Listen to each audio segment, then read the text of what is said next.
The Reserve Bank has hit pause, keeping interest rates on hold at 4.1% in line with market forecasts. RBA Governor Michelle Bullock revealing the bank is taking a cautious approach as global uncertainty continues to cloud economic outlook. Meanwhile, Donald Trump is set to unveil a wave of new tariffs, dubbing the moment Liberation Day.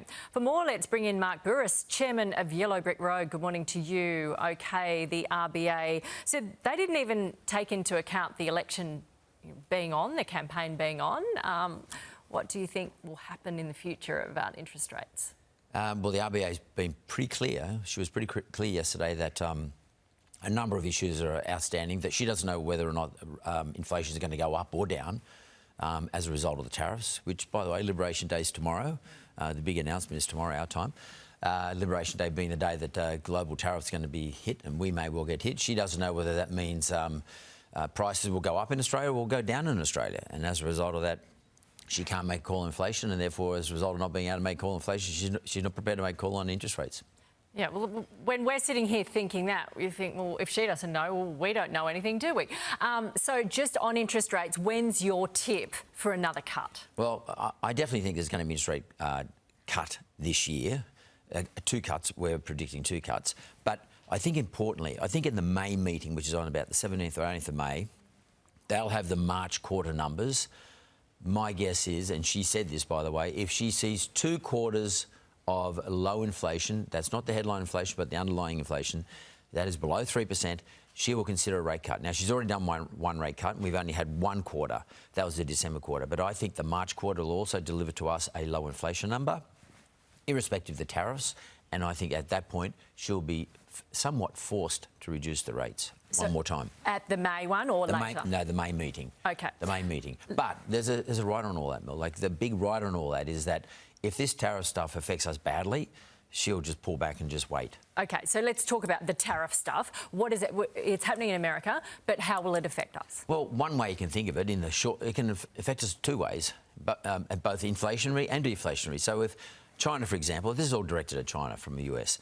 If China, for example, is no longer to be able to send stuff into the US because their pricing is not competitive, one of the places they could be dumping it is here in Australia, which might mean we get deflationary pressures. In other words, prices come down here, like cars, etc. Things could go down here as prices go down. But bear in mind, if China's not selling enough product, they're not going to be requiring as much as our resources. Yes. So we won't be exporting as much. So in the short term, potentially deflationary. In the medium to longer term, or mid-term to longer term, potentially inflationary. So it's a problem. Like, we don't know what's going on. OK, what about people saying the US could go into recession? How will that affect our markets here? Because it's all kind of connected. Yeah, well, if US goes into recession, so will we. So the rest of the whole world will. So, and by the way, we don't know what the retaliatory effects will be. So US increases their tariffs, Canada increases its tariffs, Mexico increases its tariffs, China increases its tariffs. Maybe we will too, I doubt it very much. UK increases its tariffs. So we've got a world of everybody sort of fighting a tariff war. And if we have something like a big tariff war, the whole world will go into an inflationary cycle.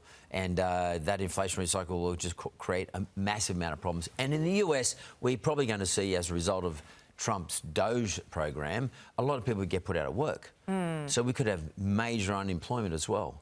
So this is a really messy period, really messy. Yeah, it doesn't sound good, and it doesn't sound good for us too, because you think we're a long way away from it, but we're really connected through our super funds, even if you're not directly invested in the stock market. Yeah, our super funds are so heavily invested in the Australian stock market that they have to now invest in global markets, and they're now investing in the US market and have been for some time. They're massive, our super funds, and they have to spread their investment, diversify, so they go into the US. And if the US stock market starts to feel some sort of pressure, then our super will go down, and of course Australians get very nervous.